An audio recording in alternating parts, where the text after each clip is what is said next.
The meeting room on Ethon Prime Station was cold. Ambassador Hyun-soo sat at the long table, his hands folded neatly in front of him. Across from him, 3 alien council members stared with their various eyes. Velthor of the Draxian Collective clicked his mandibles in frustration. The sound echoed in the quiet room. "You must understand, Ambassador," Velthor said, his translator making his voice sound metallic. "The Kepler Belt resources belong to the Galactic Commons. Earth cannot simply claim them." Ainsu smiled politely. It was the same smile he had worn for 6 months of negotiations. "The Kepler Belt lies within our solar system. By every treaty and law, it belongs to humanity. We've been over this." The Orvix representative, a floating creature named Calvin, pulsed with angry colors. "You humans always hide behind your laws and treaties. You think you're so special? You don't think we're special." Hyun-soo replied calmly. "We simply know our rights." The third council member, Huxvel of the Krillian Ascendancy, leaned forward. His armor scraped against the chair. "Perhaps Earth needs a reminder that they are just one species among thousands." "You have no real power here?" Hyun-soo's smile never wavered, but something cold flickered in his eyes. "We have enough power to protect what's ours. That's all we need." The meeting ended with no agreement. Hyun-soo gathered his papers and left. He had been a diplomat for 20 years. He knew when talks were truly breaking down. But he also knew that humanity had weathered worse. They would negotiate. They would compromise. They always did. That was humanity's way. What Hyun-soo didn't know was that in a private chamber, 3 levels below, Velthor was meeting with Calvin and Huxvel again. This time, there were no human observers. "They won't budge," Velthor hissed. "We've offered them mining rights on other systems. We've offered technology trades. They refuse everything. Then we take hostages," Huxvel said simply. His warrior culture saw things in direct terms. Capture a human ship. Hold the passengers. Earth will negotiate when their people are at risk. Calvin pulsed nervously. "There are rules about that. The humans have made it very clear about their young ones. We cannot touch their children." "Of course not," Velthor said quickly. "We're not stupid. Everyone knows about their obsession with their offspring. We'll take adults only. A civilian transport with no children aboard, hold them for a few weeks. Earth will see reason. And if they don't?" Calvin asked. Velthor laughed, a sound like grinding gears. "They will. Humans always negotiate. They're soft. They care too much. That's their weakness." The plan was approved that night. Within a week, Draxian military forces received their orders. Target: the passenger liner Morning Star. Scheduled to travel from Europa to Earth, the manifest showed 247 adult passengers. No children were listed. It seemed perfect, but the manifest was outdated. 3 days before departure, a school group from Europa Research Colony had booked emergency passage. 31 children, ages 6 to 12, along with 4 teachers. The updated manifest was filed with Europa Station. But the Draxian intelligence officers monitoring human traffic never checked the updates. It was a small mistake, a bureaucratic error. It would cost them everything. Commander Thexlon led the Draxian assault force. His ship, the Claw of Empire, intercepted the Morning Star near Jupiter's orbit. The human liner was unarmed and slow. "Easy prey. This is the Draxian Collective Military," Thexlon broadcast. "Cut your engines and prepare to be boarded. Resist and you will be destroyed." Captain of the Morning Star, a woman named Hiram, immediately complied. She had passengers to protect, civilians, children. She powered down the engines and opened the airlocks. Draxian soldiers poured into the ship. Their weapons were set to stun, their orders clear. Take the humans alive. Transport them to a holding facility. Wait for Earth to negotiate. Simple, clean, professional. But panic spreads fast in enclosed spaces. A child screamed. A parent pushed forward to protect their daughter. A Draxian soldier raised his weapon to fire a warning shot. The ship lurched as its stabilizers adjusted. The energy bolt meant to hit the ceiling struck a 7-year-old girl instead.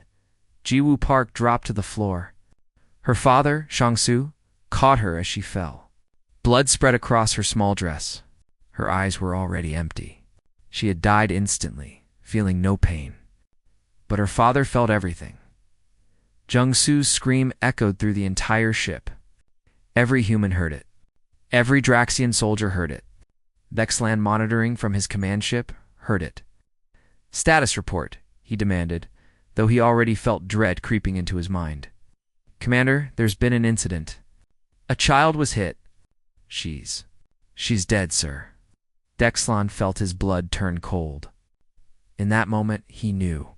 They had all heard the stories. Every species in the galaxy knew. There was one rule, one absolute law that governed all interactions with humanity. Never harm their children.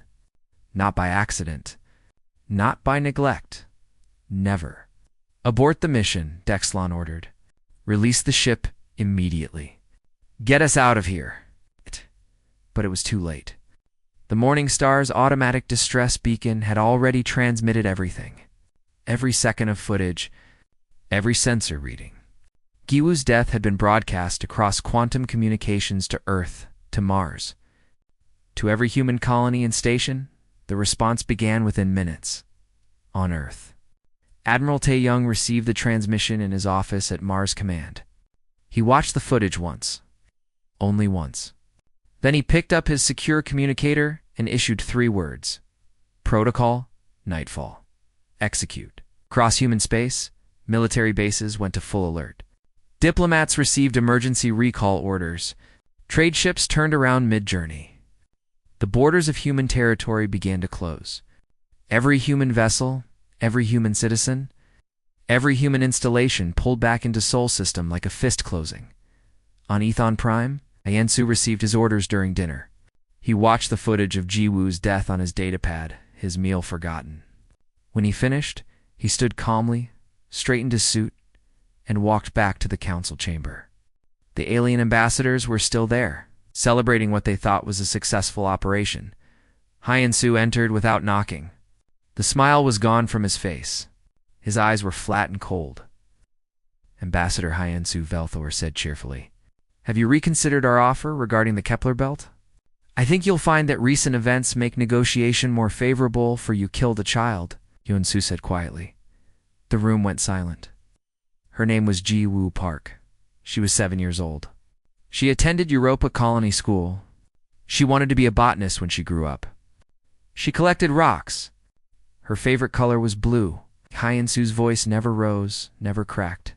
It was the calmness of absolute fury. "You have 72 hours to surrender every individual involved in the Morning Star operation. Commander, Vexland.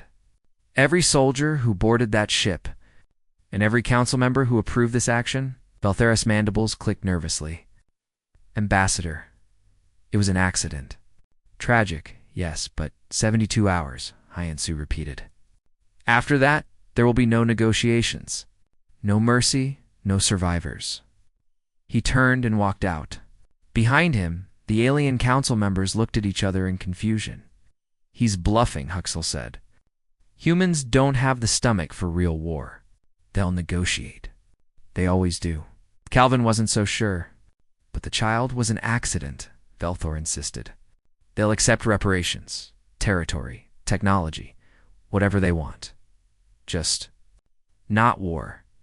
They're too civilized for war." They were wrong. Humanity had always been civilized. That's why they had rules. That's why they had warned everyone, over and over, about their one unbreakable law. The galaxy was about to learn that civilization doesn't mean weakness. It means having the discipline to hold back your true nature until the moment. You decide to let it free, and humanity had just made that decision. Earth went dark. Every communication channel that humanity maintained across the galaxy simply stopped transmitting. Trade negotiations that had continued for years ended mid-sentence. Human diplomats packed their belongings and left their posts without explanation. Merchant ships carrying goods worth billions of credits turned around and headed home. Within 12 hours of Jiu's death, humanity had withdrawn from the galaxy completely. The silence terrified those who understood what it meant. On Mars Command, the largest military installation humanity had ever built, Fleet Admiral Tae Young stood before a holographic display showing the entire solar system. Red dots marked the positions of 2,000 warships.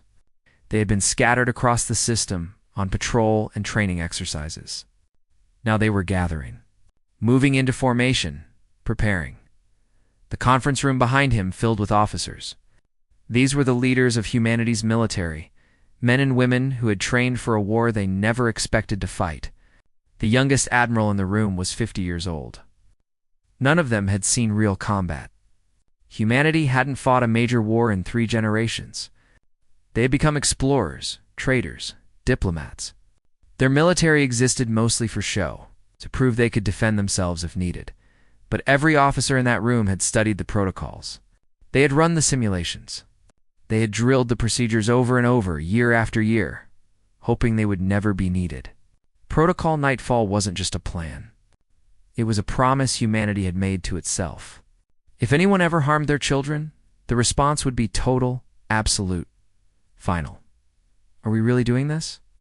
Someone asked quietly. Taeyong turned to face the room. His hair was silver now, his face lined with age. He had grandchildren of his own.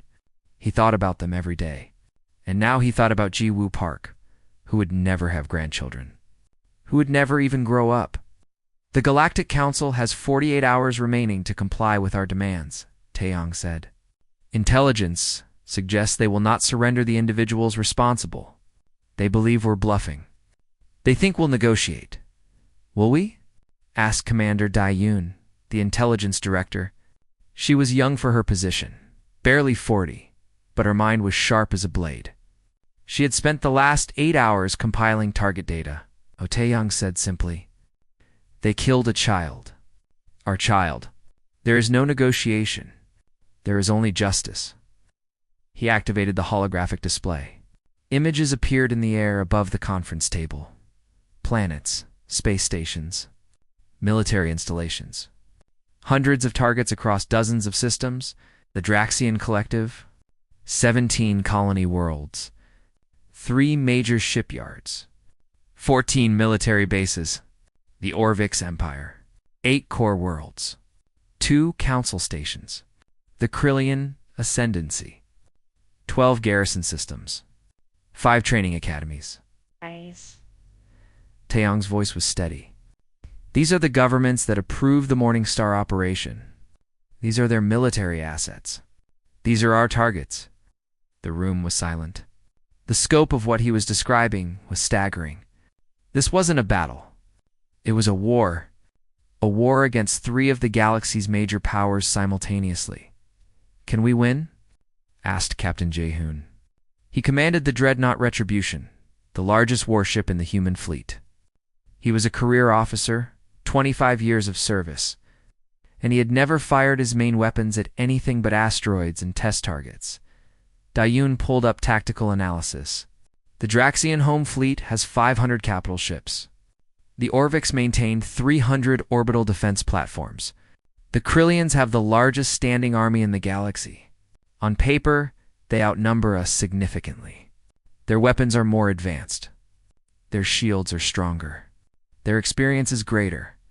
On paper, Jae-hoon repeated, and in reality, Do-yoon smiled, and it wasn't a pleasant expression.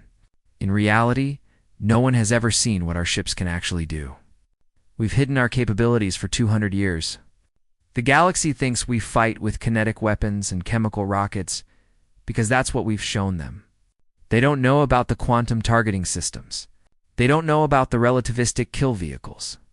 They don't know that every human warship has AI integration that processes combat data 10,000 times faster than any organic mind.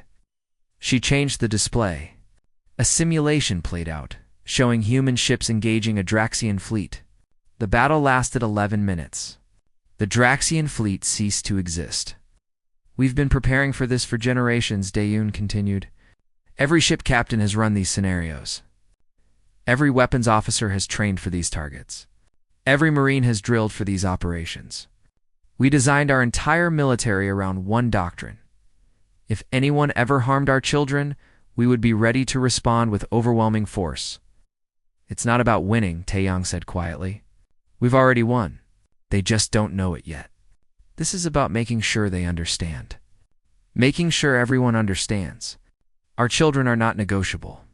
They are not leverage. They are not acceptable casualties. And anyone who forgets that will face the full strength of humanity's fury. Commander Bora spoke up from her seat. She commanded the stealth frigate Silent Judge, one of humanity's most classified assets. Her ship could infiltrate enemy space undetected, gather intelligence, and strike targets before anyone knew she was there. What about civilians? The Draxian homeworld has billions of non-combatants. The Orvik's core systems are heavily populated. We're not them, Taeyang said firmly. We do not harm innocents. Every target will be military. Every strike will be precise. We will provide evacuation warnings. Medical ships will follow combat vessels. We will destroy their ability to make war, but we will not become monsters to fight monsters. And if they use civilians as shields, someone asked, then we wait. We adapt. We find another way. Taeyang's expression hardened. We are fighting this war because they killed a child. We will not win it by killing children ourselves. Justice has rules. Revenge doesn't. We choose justice. The 72-hour deadline ticked down. Humanity watched and waited. The galaxy sent messages, pleas, threats, offers. The Draxian government issued a formal apology but refused to surrender their personnel. The Orviks claimed diplomatic immunity. The Krillians declared that surrendering military officers would be dishonorable.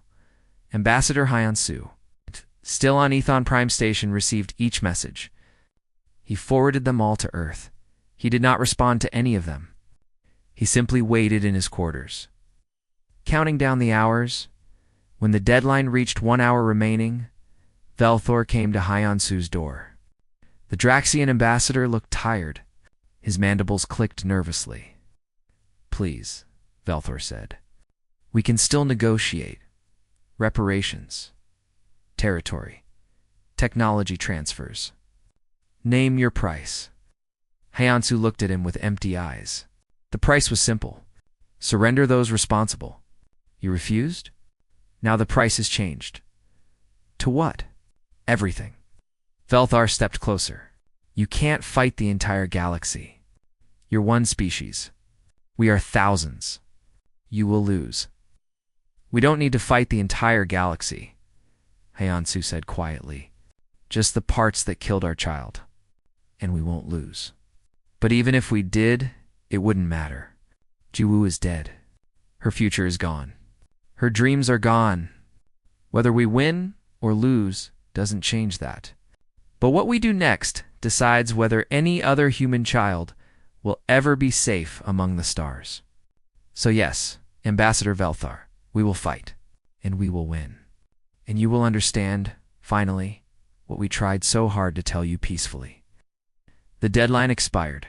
For 30 minutes, nothing happened. The galaxy held its breath. Some species began to hope that humanity would relent, that they would be reasonable, that they would negotiate after all. Then the human fleet moved. 2,000 warships exited Sol systems simultaneously. They jumped to faster-than-light travel in perfect coordination. Their AI networks guiding them through quantum space with precision no organic navigator could match. They appeared at their targets within seconds of each other, across dozens of systems. Hundreds of light years apart.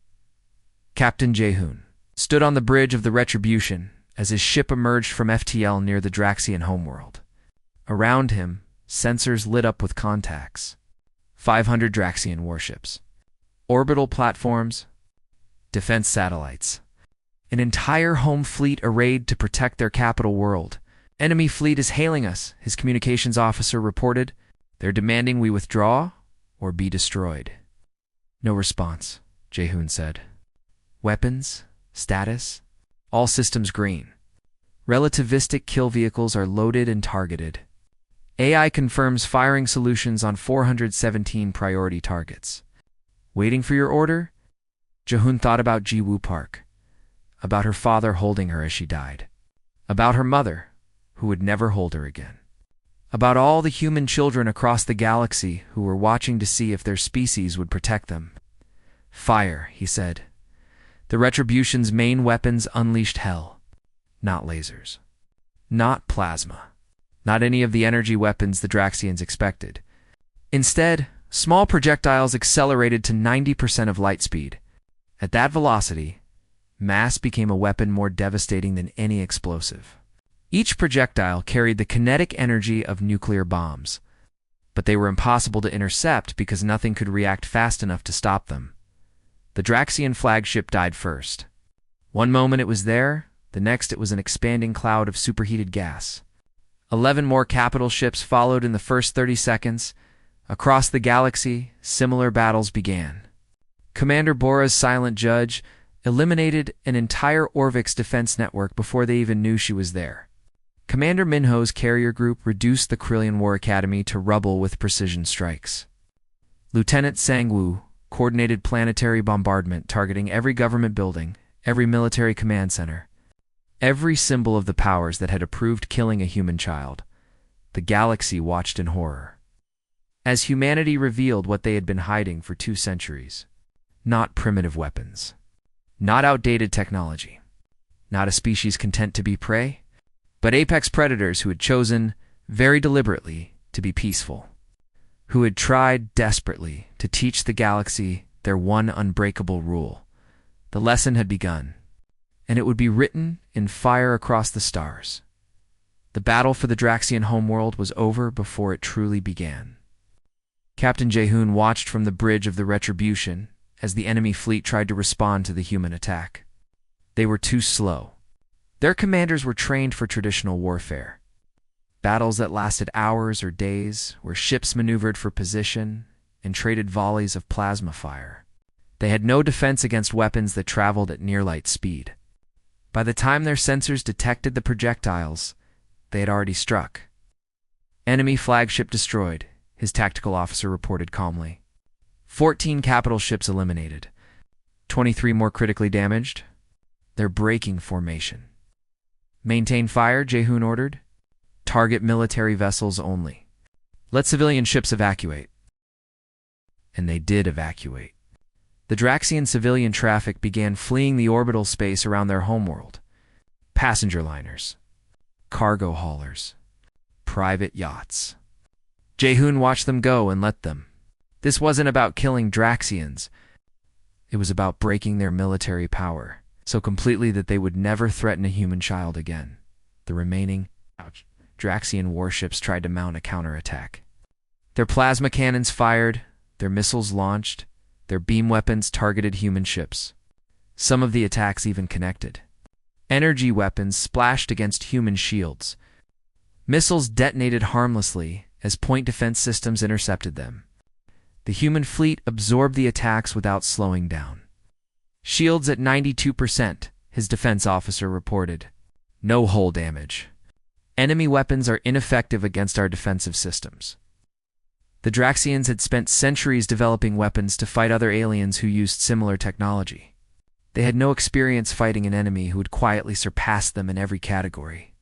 Humanity's shields were based on quantum field theory that the Draxians hadn't even begun to research. Their armor used metamaterials that didn't exist in galactic databases. Their targeting systems predicted enemy movements before the enemy commanders even made their decisions.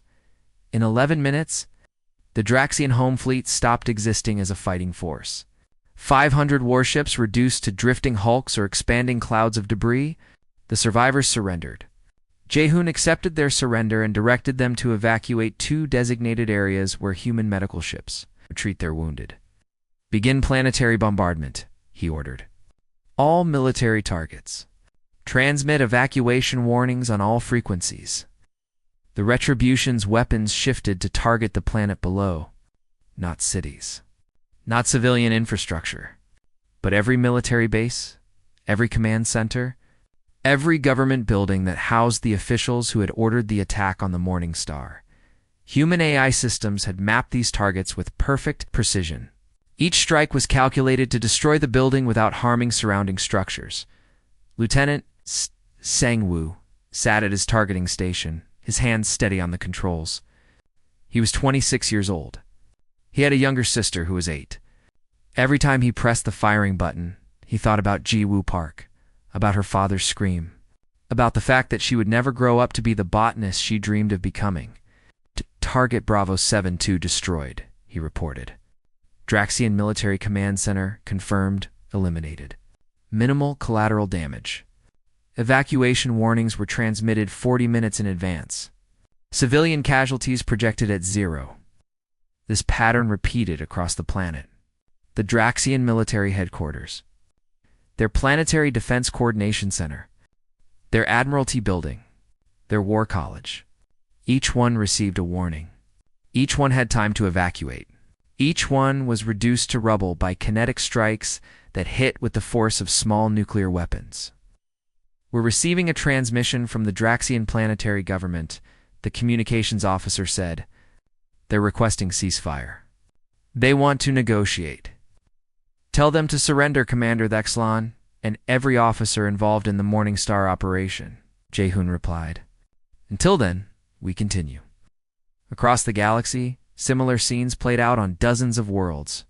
The Orvix Empire's primary shipyards became expanding fields of debris.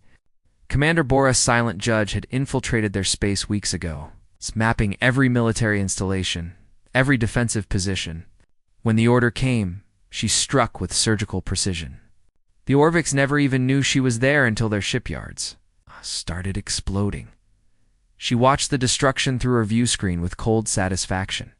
The Orvix had always been arrogant. They believed their technology made them superior. They had called humanity primitive for using kinetic weapons instead of elegant energy systems.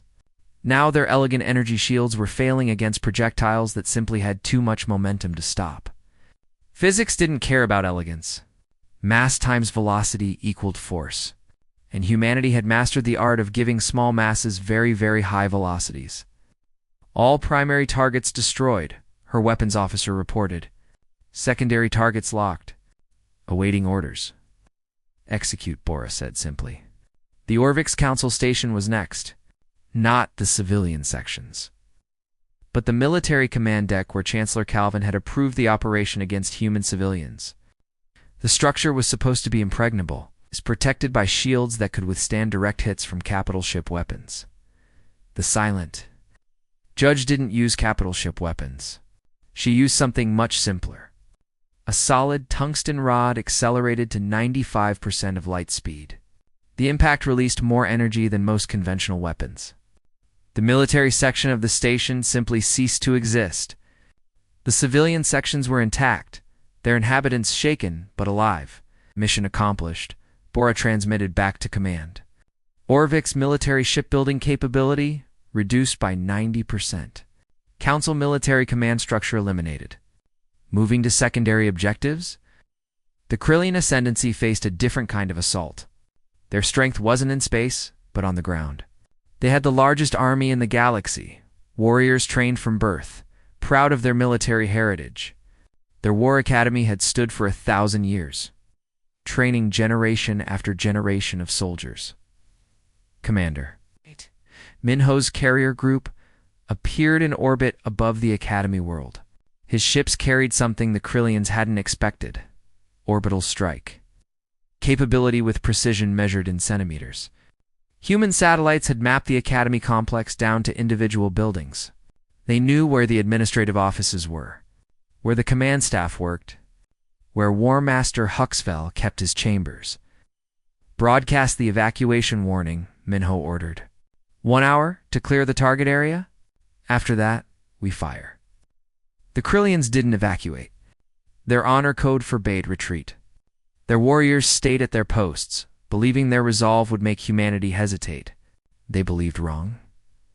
Exactly 1 hour later, orbital strikes began. Not nuclear weapons, which would have devastated everything for kilometers around, but kinetic penetrators that struck with pinpoint accuracy.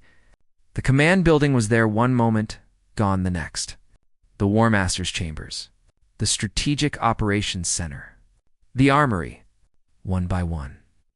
The key structures of the Academy were eliminated.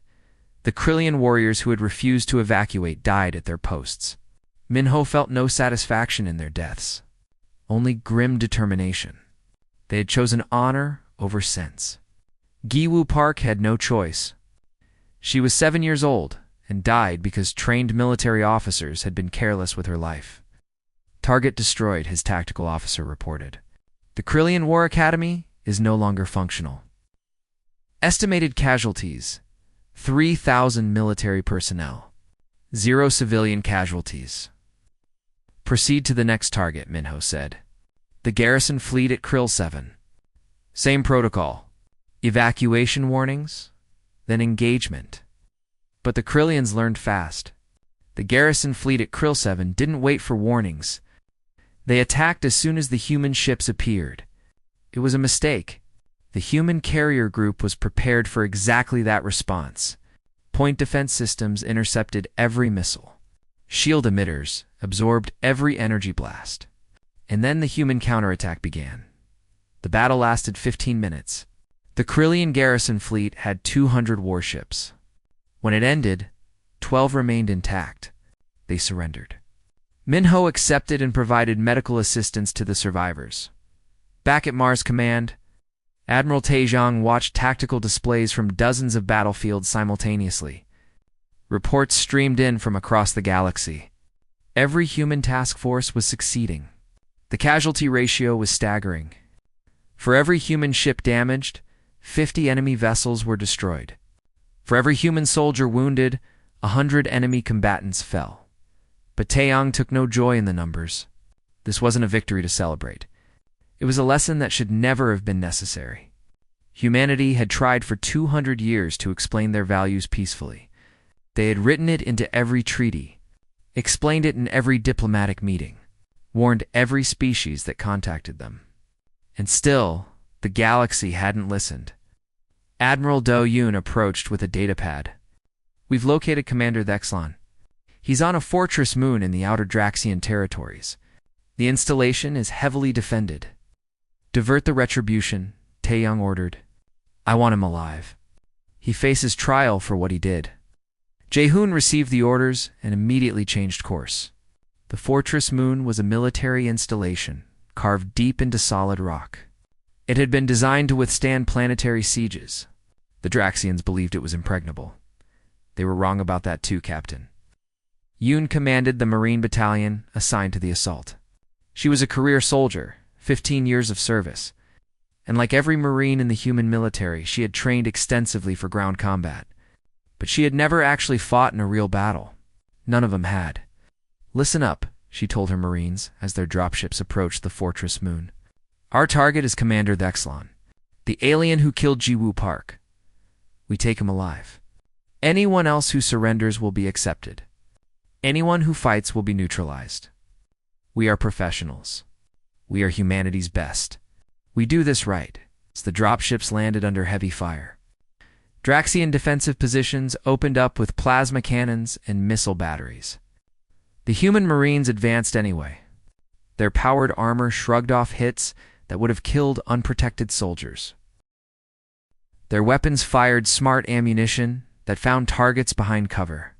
Their tactical networks shared information in real time, turning 300 individual Marines into a single coordinated fighting force. The fortress defenders fought bravely. But bravery without capability is just sacrifice. In 40 minutes, the human Marines reached the central command bunker. They breached the doors with shaped charges and poured inside.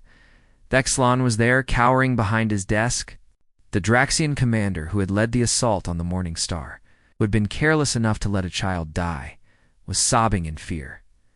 Yoon stood before him and retracted her helmet. She wanted him to see her face, to see the human he had wronged. Commander Thexlon of the Draxian Collective, she said formally. You are charged with the murder of Giwu Park, age 7, citizen of Earth. How do you plead? It was an accident, Thexlon whimpered. I didn't mean for it to happen. I had orders. The council authorized the operation. I'm just a soldier following commands. Following orders, Yoon repeated. She thought about that. About how many atrocities throughout history had been excused with those words. Giwu Park was 7 years old. She had orders, too, from her teachers. To stay with the group, to sit down when the ship shook, to trust that adults would keep her safe.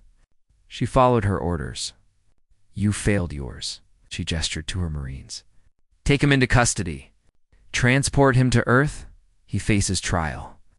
As they dragged Thexlan away, Yoon transmitted a message back to command. Target secured. Thexlan is in custody. Fortress defenders have surrendered. Mission accomplished. Across the galaxy, humanity's message was being delivered with overwhelming force. The species that had seemed so peaceful, so reasonable, so willing to compromise, had revealed their true nature.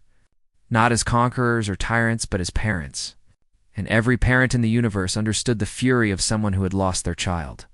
The war was far from over, but the outcome was no longer in doubt. The galaxy watched in stunned silence as humanity's campaign continued. News networks across thousands of worlds broadcast footage of the battles. The destruction was massive, but what shocked alien observers wasn't the violence itself. It was the precision. Every strike hit military targets. Every attack came with evacuation warnings. Medical ships followed combat vessels, offering aid to enemy wounded. Humanitarian corridors were maintained for civilian evacuation. This wasn't a rampage. It wasn't revenge. It was something more terrifying, controlled fury. On Ethon Prime Station, Ambassador Hyansu stood before the assembled Galactic Council. The chamber was half empty. Many ambassadors had fled when the human attack began, fearing they might be targets. Those who remained looked at Hyansu with a mixture of fear and confusion. You said you wanted to negotiate, one ambassador said weakly. This is genocide. Hyansu's expression didn't change. Genocide is the systematic destruction of a people. We have killed soldiers and destroyed military infrastructure. Your civilians are safer now than they were when your own militaries controlled them. We have treated your wounded. We have provided food and medical supplies to refugees. We have done everything possible to minimize suffering while still achieving our objective. Your objective is conquest, another ambassador accused. Our objective is justice. Hyansu corrected coldly. For 200 years, we told you about our children. We explained in every treaty, every agreement, every diplomatic meeting. We said it clearly. There's one line you cannot cross. Harm our children, and there will be consequences. You thought we were being emotional, irrational. You thought we were weak because we cared so much. He activated a holographic display. Footage played showing Jiwoo Park's last moments. The little girl smiling at her father, the ship shaking, the energy bolt striking her, her body falling, her father's scream. The council members watched, many looking away. Her name was Jiwoo, Hyansu said quietly. She was 7 years old. She wanted to be a botanist. She collected rocks from Europa. She had a pet hamster named Cloud. She loved drawing pictures of flowers. She was afraid of thunderstorms, but brave about trying new foods. She was learning to play the violin. She had a best friend named Subin, who will now grow up without her. Paused, letting the information sink in. You didn't kill a statistic. You killed a person, child, someone's daughter, someone's student, someone's friend. And you did it because you thought we were bluffing when we said we would protect our children above everything else. The council chamber was silent. Finally, Ambassador Rix of the Ventari Confederation spoke. His species had stayed neutral in the conflict, and his voice was careful. What you've shown us is devastating. We understand your grief. But at what cost do you pursue this revenge? How many must die before you consider justice served? That's the wrong question, Hyansu replied. The right question is, how many human children must be safe before we stop? And the answer is all of them. Every single one. When we know that no species in this galaxy would dare harm a human child, when that lesson is so deeply embedded in galactic culture that it becomes instinct, then we'll stop. Can't force the entire galaxy to fear you, Rix protested. We're not seeking fear. We're teaching respect. There's a difference. Hyansu looked around the chamber. For 2 centuries, we've been part of this galactic community. We've traded fairly. We've negotiated honestly. We've helped species in need. We've been good neighbors. And all we asked in return was that you respect our one unbreakable rule. You couldn't even do that across the galaxy. The human military continued its systematic dismantling of the three powers responsible for Jiwoo's death. But something unexpected began happening. Other species started responding to humanity's actions in ways the architects of the Morningstar operation hadn't anticipated. On the Draxian homeworld, protesters filled the streets, not protesting against humanity, but against their own government. They carried signs demanding their leaders surrender those responsible. They chanted for peace. They called for accountability. The Draxian people were learning that their government's arrogance had cost them their fleet, their military infrastructure, and their status as a major power. Similar movements erupted on Orvik's worlds and throughout the Krillian Ascendancy. The common citizens of these empires hadn't wanted war. They hadn't known about the plan to take human hostages. When they learned that their leaders had deliberately targeted civilians, even if accidentally killing a child, they were outraged. The governments are fracturing, Dayun reported to Admiral Taeyang. We're seeing mass resignations, calls for new leadership, revolution in some sectors. The people don't want to fight us. They want to give us what we ask for. Then let them, Taeyang replied. Issue a statement. Any government that surrenders those responsible for the Morningstar operation and agrees to our terms will face no further military action. We're not here to conquer. We're here for justice. The message went out across all channels. Within days, the Draxian government collapsed. A new provisional government formed, led by civilians who immediately surrendered Commander Vexlon and every soldier involved in the boarding operation. The Orvik's Empire's Chancellor Calvin was arrested by his own people and handed over to human authorities. The Krillian Ascendancy's military council voted to remove War Master Huxvel from power and deliver him for trial. On Europa, where Gua had gone to school, a special tribunal was convened. Not on Earth, where emotions ran highest, but at the colony where the little girl had been happy. Where she had learned and played and dreamed of being a botanist, the courtroom was simple. Human legal tradition required public trials, transparent justice. The proceedings were broadcast across the galaxy. Vexlon, Calvin, and Huxvel sat in the defendant's area, looking small and defeated. Human lawyers presented the evidence. Alien defense attorneys argued for their clients. The trial lasted 2 weeks. Every detail of the Morningstar operation was examined. The original plan, the intelligence failure, the decision to board the ship, the moment of Jiwoo's death. Nothing was hidden. Nothing was rushed. Jiwoo's parents, Jongsu and Hyrim, attended every day. They sat in the front row, holding hands, their faces composed but their grief obvious to everyone watching. On the final day, they were allowed to speak. Jongsu stood slowly. He looked at the 3 aliens who had approved or executed the operation that killed his daughter. His voice was steady, but pain filled every word. I am not a military man. I am an engineer. I design water purification systems for colonies. My wife is a teacher. We are ordinary people. We never wanted to be part of history. We just wanted to raise our daughter. He paused, collecting himself. Jiwoo was our only child. We tried for years to have a baby. When she was born, we promised her we would keep her safe. We promised her the galaxy was a good place, full of wonder and friends and possibilities. Tears ran down his face now. I broke that promise. I put her on that ship. I told her it was safe. I held her hand when the Draxian soldiers boarded. I told her everything would be okay. And then I watched her die. I couldn't protect her. I couldn't save her. I couldn't do anything except hold her as her life ended. The courtroom was silent. Even the aliens looked uncomfortable, their various forms of empathy showing in their body language. You say it was an accident, Jongsu continued, looking directly at Vexlon. Maybe it was. But accidents have causes. You didn't check the passenger list properly. You boarded a civilian ship with weapons.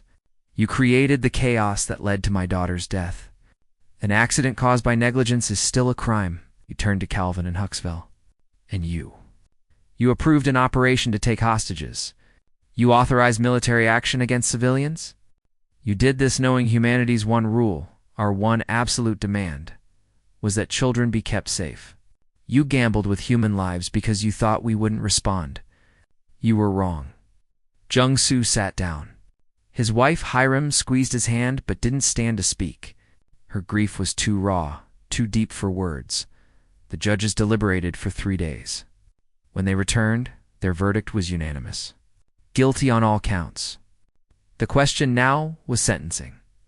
Before the sentences were announced, something unusual happened. Researcher Yoonji, a xenopsychologist who had studied galactic cultures for decades, requested permission to address the court. She was granted 5 minutes. Your Honors, she began. I've spent my career studying how different species think, how they value life, how they raise their young, and I've learned something that I believe is relevant to this case. She gestured to the defendants. These species don't value children the way we do. To them, offspring are numerous, expendable in evolutionary terms. They have many young and expect most to die. It's not cruelty. It's biology. They literally cannot comprehend why we care so much about individual children. That doesn't excuse their crime, one of the judges said. I'm not suggesting it does, Yoonji replied.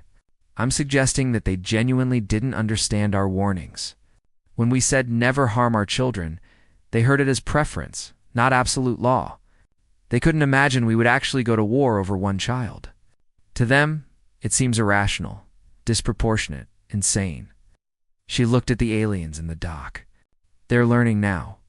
The entire galaxy is learning. But perhaps the lesson doesn't require their deaths. Perhaps the lesson is more powerful if they live. If they spend the rest of their lives explaining to their people what they learned, is that humanity's greatest strength isn't our weapons or our fleets. It's that we would burn the galaxy to ash before we let harm come to our children. Admiral Tay, observing from the gallery, considered her words. He stood and approached the bench. Permission to address the court? Granted. Miss Yoonji makes a valid point, Taeyang said. Executing these individuals makes them martyrs. Victims of human vengeance. But allowing them to live, to bear witness to what they learned, serves our purpose better. Let them explain to their species why humanity responded this way. Let them teach the lesson we tried to teach peacefully. The judges conferred quietly. Finally, the senior judge announced the sentences. Commander Thexlon, Chancellor Calvin, War Master Huxfell, you are found guilty of criminal negligence resulting in the death of Jiwoo Park and endangering human civilians. You are sentenced to life imprisonment with one condition. You will serve as educators. You will teach courses on human culture, human values, and the events that led to this war. You will ensure that no member of your species ever forgets what happens when someone harms a human child. The 3 aliens looked stunned. They had expected execution. Instead, they were being given purpose. Terrible purpose, but purpose nonetheless. This court is adjourned, the judge concluded. May this be the last time such a trial is necessary. May Jiwoo Park be the last child lost to such ignorance. The galaxy watched and learned. The lesson was harsh, but it was clear. Humanity could be reasoned with. They could be negotiated with. They could be friends and partners. But there was one line, one absolute boundary. Crossing it had consequences that were total, terrible, and inevitable. The war was effectively over. All that remained was building the peace. 6 months after Jiwoo Park's death, the galaxy looked very different. The Draxian Collective was no longer a major military power. Their fleet had been reduced to system defense forces under human supervision. The Orvix Empire had undergone massive political reform. With new leadership that understood the cost of their predecessors' arrogance, the Krillian ascendancy had requested Earth's assistance in rebuilding their military academies with new doctrine that emphasized the protection of all civilians, especially children. But the most significant change wasn't political or military. It was cultural. Across thousands of worlds, billions of beings were having conversations about children. About their value, about their protection. Species that had never considered offspring as anything more than biological investment were beginning to understand what humanity had tried to teach them peacefully for 2 centuries the Galactic Council reconvened on a new station. The old one had been damaged during the brief conflict. This new facility was designed with human input, incorporating safety features and child-friendly spaces that had never existed in galactic architecture before. It was a small symbol of a larger shift. Ambassador Hyansu entered the council chamber. He was older now, the stress of the past months showing in his face, but he was still humanity's voice to the galaxy. He took his seat at the main table, no longer positioned in a secondary location, but at the center. With full veto power over council decisions, this was one of humanity's non-negotiable terms for rejoining galactic society. The chamber was full. Every species that was part of the galactic community had sent representatives. They were here to witness something historic, the codification of the lesson humanity had taught in Fire and Blood. "This council is called to order," announced the new council director, a Ventari named Rix, who had stayed neutral during the conflict. "We gathered today to formalize new protocols regarding the protection of sapient young across all member species. Ambassador Hyansu, would you like to present the proposal?" Hyansu stood. He activated a holographic display showing a simple document.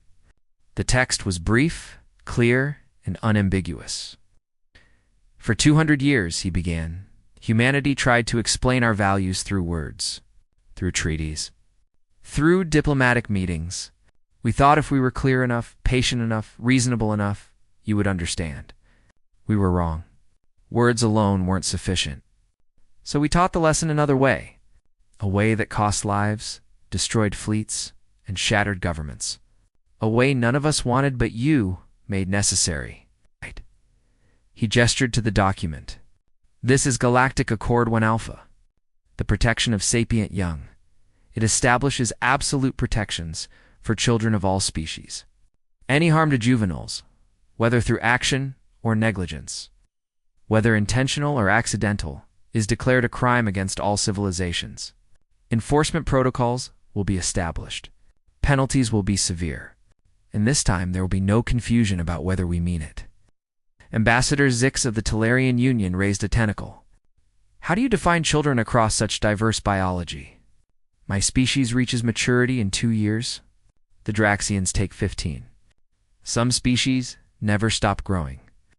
The Accord defines children based on each species' biological and social development," Hyansu explained. "For humans, anyone under 18 years of age. For your species, anyone under 2 years. The specific age varies, but the principle is universal. The young and vulnerable deserve protection. If you're uncertain whether an individual is considered a child by their species, you assume they are and act accordingly. And if there's an accident?" Another ambassador asked nervously. "What you call negligence, we might call tragedy." "There's a difference between tragedy and negligence," Hyansu replied. "A child who dies in a natural disaster is a tragedy. A child who dies because someone didn't follow safety protocols is negligence. A child who dies because they were deliberately put in danger is murder. The Accord makes these distinctions clear.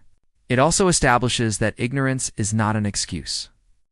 If you interact with another species, you have a responsibility to understand their laws and customs regarding children." He paused, his expression softening slightly. "We're not asking you to become human. We're not expecting you to value your young the way we value ours. We're simply demanding that you respect how we value ours. And in return, we will respect your values, your laws, your customs. But this one thing, the protection of children, this becomes galactic law, universal, non-negotiable, absolute." The council members looked at each other. Some nodded. Some looked uncomfortable. All understood that this wasn't really a negotiation. Humanity had proven they would enforce this law with or without council approval. The question was whether the galaxy would adopt it peacefully or whether humanity would impose it through force. "I move to adopt Galactic Accord 1 Alpha, Rick said. "All in favor?" Every tentacle, hand, appendage, and limb in the chamber rose. The vote was unanimous. The Accord was law, but Hyansu wasn't finished. "There's one more thing. We propose that this Accord be known by another name. We propose calling it the first law of the galaxy. because it is first. It comes before trade agreements, before territorial disputes, before political alliances, before everything else. The protection of children is the foundation upon which all other galactic cooperation must rest. The first law, Rix repeated. I find that appropriate. Does anyone object? Silence. The name was adopted. On Earth, in a small cemetery in Seoul, a memorial service was being held. It was the 6-month anniversary of Ji-woo Park's death. Her parents stood before her grave, which was covered in flowers. Thousands of flowers, sent from across the galaxy.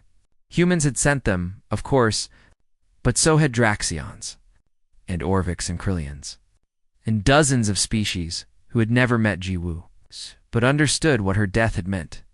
Captain Jae-hoon attended in his dress uniform. Commander Bora was there, along with Minho, Sang-woo, Yoon, and thousands of other military personnel who had carried out Protocol Nightfall. They didn't celebrate their victory. They mourned the child who should have lived. Admiral Taeyong gave a brief speech. Ji-woo Park was 7 years old. She wanted to be a botanist. She never got that chance. But her death changed the galaxy. Because of her, millions of other children, human and alien alike, will grow up safer. Because of her, the galaxy understands that children are not expendable. They are not acceptable losses. They are precious, irreplaceable, and worth any cost to protect. He looked at the assembled crowd. We didn't want this war. We didn't want these deaths. But we couldn't let Ji-woo's death be meaningless. So we gave it meaning. We taught the lesson she died trying to show us, that children are worth fighting for. Worth risking everything for, worth burning down empires for. Shang-su, Ji-woo's father, stepped forward. He had aged years in 6 months, but his voice was steady as he spoke. My daughter loved learning. She asked questions constantly. Why is the sky blue? How do plants grow? What makes stars shine? She had such curiosity about the universe. Such wonder. I wish she could have seen what came from her death. I wish she could know that her name is now spoken across the galaxy. That every child everywhere is safer because of her. He placed a hand on her gravestone. I miss her every second of every day. But I'm grateful that her death wasn't wasted. That something good came from something so terrible. Thank you, all of you, for making sure she mattered. For making sure the galaxy remembers Ji-woo Park. The ceremony ended. People filed past the grave, each placing a flower. Humans and aliens together, united in grief and understanding. This was what humanity had wanted all along. Not dominance. Not conquest. Just respect. Just safety for their children. Just the assurance that their young could explore the galaxy without fear. In the weeks that followed, the first law's effects rippled across galactic society. Every spaceport installed child safety features. Every station created family-friendly areas with human-approved safety protocols. Every ship carrying passengers hired specialists trained in child emergency procedures. Schools teaching alien students began including courses on human values and the history of Ji-woo Park. Some species went further. The Ventari, who had stayed neutral during the conflict, began studying human child-rearing practices. They were fascinated by the concept of valuing individual offspring so highly. It went against their evolutionary biology, but they recognized it as a strength. Within months, Ventari society began changing, treating their young with more care, more attention, more value. The cultural shift spread. Species that had seen children as expendable began questioning that view. Maybe there was strength in protecting the vulnerable. Maybe there was wisdom in investing deeply in each individual young life. Maybe humanity's approach, which had seemed irrational and emotional, was actually sophisticated and effective. Research director Yoonji wrote a paper that became required reading in every galactic university.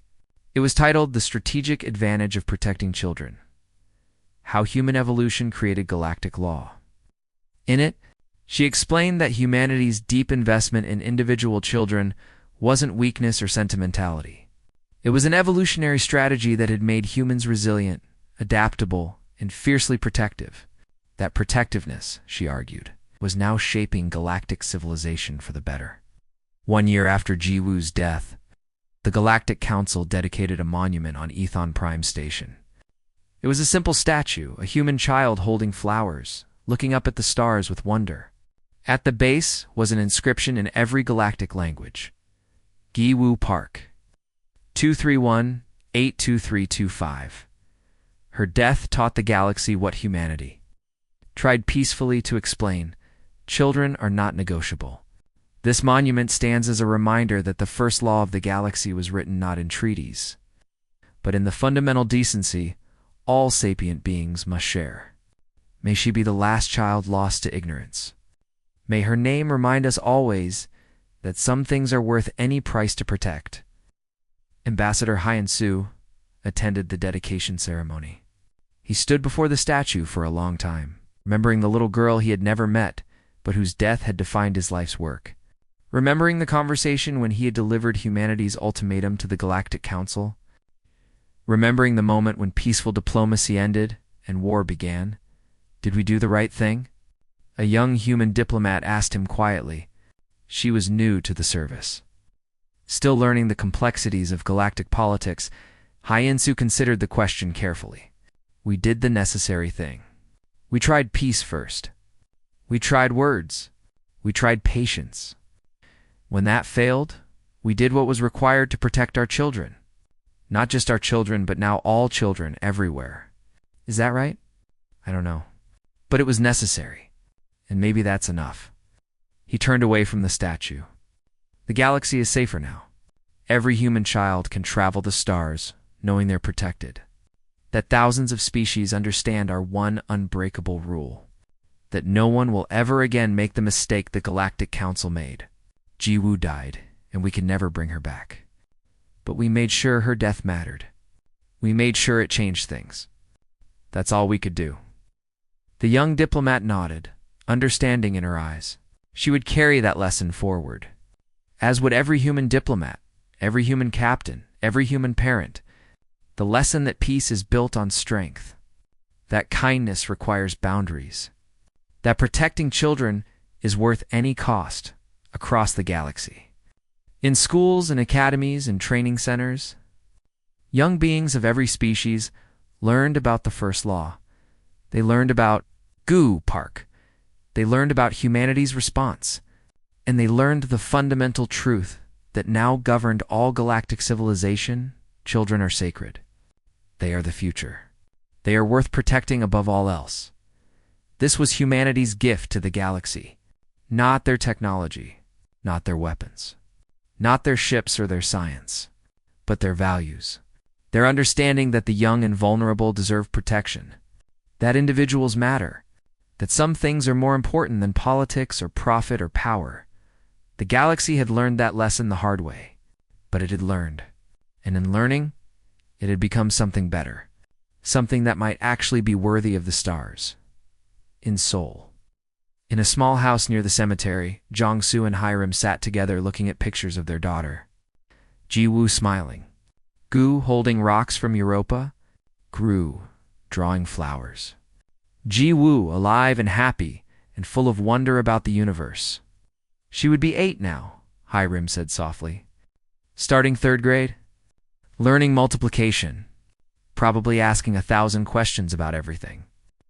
Yes, Jong-soo agreed. He held his wife's hand. I like to think she knows, somehow, that she understands what her life meant, that she changed everything. Do you think it was worth it? Hiram asked. All the death, all the destruction, all the lives lost on both sides. Jong-soo was quiet for a long time. Finally, he spoke. I don't know if it was worth it, but I know it was necessary. No other human parent should have to hold their child as they die. No other father should have to feel what I felt. If Jiwoo's death ensures that, then maybe it does mean something.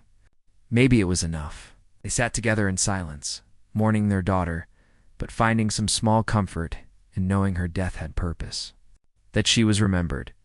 That her name would echo across the stars for generations. A reminder to all beings that children are precious, irreplaceable, worth protecting at any cost. The first law of the galaxy stood firm, and beneath those words, unspoken but understood by every species in galactic civilization, was the truth that humanity had taught them. Harm a human child, and the universe itself will hold you accountable.